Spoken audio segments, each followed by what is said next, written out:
We're heading into Week 2, and all eyes are on our next opponent, the Las Vegas Raiders. A divisional rival that for years most of us have looked at as a weak opponent, an easy win. But I think it's time to change that narrative. This isn't the same old Raiders team we're used to. In this video, I'm going to break down the current situation, analyze what's really going on with this matchup, and explain exactly what we should expect when the Chargers head to Vegas on Monday night. What's up, Chargers fans? Welcome to the NFL Playbook Chargers. If you're new here, don't forget to hit that subscribe button. This channel is all about breaking down everything you need to know about the Bolts. This game matters for so many reasons. It's a primetime Monday Night Football matchup, it's on the road, and it's against a team that's trying to completely reinvent itself. And you know what? They've done a pretty good job of shaking things up. Pete Carroll is now their head coach. He's brought that same competitive fire, discipline, and defensive mindset to a Raiders organization that's been desperate for stability. And at quarterback, they went out and got Geno Smith, reuniting him with Carroll. This isn't just a random pairing. They know each other, they've worked together, and they clearly have a plan. In Geno's very first game with the Raiders, he set a franchise record for passing yards in a debut, over 360 yards and 9 explosive plays of 20-plus yards. That's not a fluke, that's a statement. Now, let's be real. This team still has flaws, and we're going to talk about those. Their running game was non-existent in Week 1. Rookie running back Ashton Jeanty, who they drafted as the 6th overall pick to be their next big thing, was completely shut down. 19 carries for 38 yards. That's 2 yards a pop. Part of that is about him adjusting to the speed of the NFL, but a big part of it is their offensive line. They just weren't creating space, and New England's defensive front took full advantage. This is huge for the Chargers because it gives us a clear target. If our defense can take away their run game early, force them into obvious passing situations, and keep those safeties high to prevent deep shots, we can control the tempo of this game. Geno Smith is playing well, but like most quarterbacks, he doesn't want to be in 3rd and long all night. If we dictate the down and distance, we dictate the game. But we can't ignore the one weapon that truly scares me, Brock Bowers. This kid is the real deal. He's a nightmare matchup because of how versatile he is.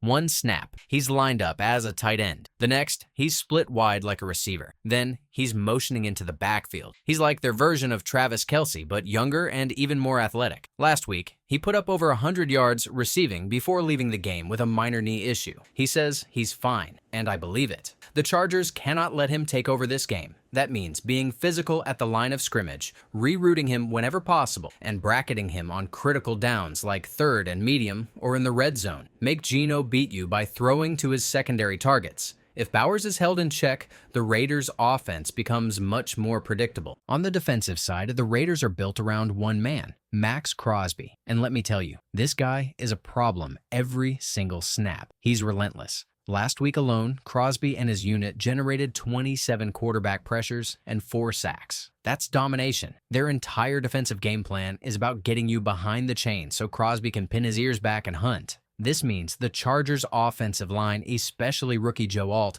has to be at its absolute best. You don't beat Maxx Crosby with just one solution. You have to attack him with layers of strategy. Run right at him early to make him play disciplined. Use tight ends and running backs to chip and disrupt his timing. Call quick passes so Justin Herbert isn't sitting back there like a statue. Mix in screens, misdirection, and even hard counts to throw him off balance. If you let Crosby take over, your entire offensive rhythm collapses. This is where Greg Roman's offensive evolution becomes critical. In the past, Roman was known as a run-first coordinator, but he's shifted. He's putting the ball in Herbert's hands early, especially on 1st and 2nd downs. This keeps defenses guessing and plays to Herbert's strengths. Against a team like the Raiders, this is exactly what you want. Their secondary can be exposed, especially if they're forced into single high looks, which Carroll's defense loves to use. That opens up opportunities for our top 3 receivers. Ladd McConkey's quickness is a nightmare for zone coverages. Keenan Allen's experience and precise route running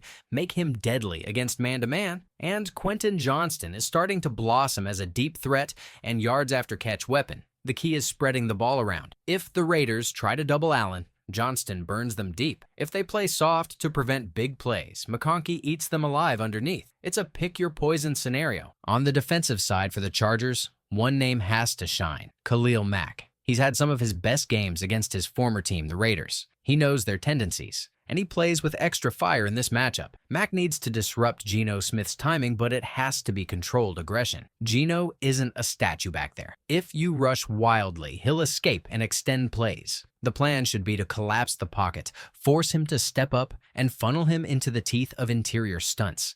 If our defensive line wins inside, Geno's deep passing game becomes far less dangerous. We do have to address the linebacker situation. With Denzel Perryman out for several weeks with a high ankle sprain, Troy Dye steps into a bigger role. Dye was solid last week, showing range and good communication skills. This week, he'll be tested, especially in coverage against Brock Bowers. Don't be surprised if the Chargers use more big nickel packages, bringing in an extra safety to help match up against Bowers and keep the defense versatile. Kahani Moaga being back on the practice squad is also worth mentioning because it strengthens special teams, which is often overlooked but can swing games, especially divisional games on the road. Special teams could be a hidden factor in this matchup. Last week, the Chiefs tried to neutralize return man Darius Davis by kicking away from him. The Raiders might do the same. The Chargers need to counter with creative return formations and maybe even a trick play to keep the Raiders guessing. Field position battles matter, especially in tight, emotional divisional games. There was also a small roster move this week. Jalen Reagor was released with an injury settlement. It's not a huge shakeup because the top 3 receivers are firmly locked in, but it does show that the Chargers are focused on keeping their roster flexible and ready to adapt as the season goes on. Now, stepping back, this game is massive because of where it falls in the schedule. The Chargers are opening the season with 3 straight divisional games. That's unusual, and it means these early matchups count double. A win here not only makes you 2-0, it gives you a head-to-head advantage in the AFC West standings before October even begins. The Raiders, Broncos, and Chargers all won in Week 1. So this is about creating separation. Jim Harbaugh has been building a culture of accountability and toughness since he arrived. And this is exactly the kind of game where that culture pays off. His preparation and game day adjustments are why the Chargers are in position to take control of this division early. So, what's the blueprint for victory? On offense, keep attacking through the air on early downs. Neutralize Maxx Crosby with tempo and variety. Spread the ball to Allen, Johnston, and McConkey to stress their coverage. On defense, cap the deep shots, double-team Brock Bowers when it matters most,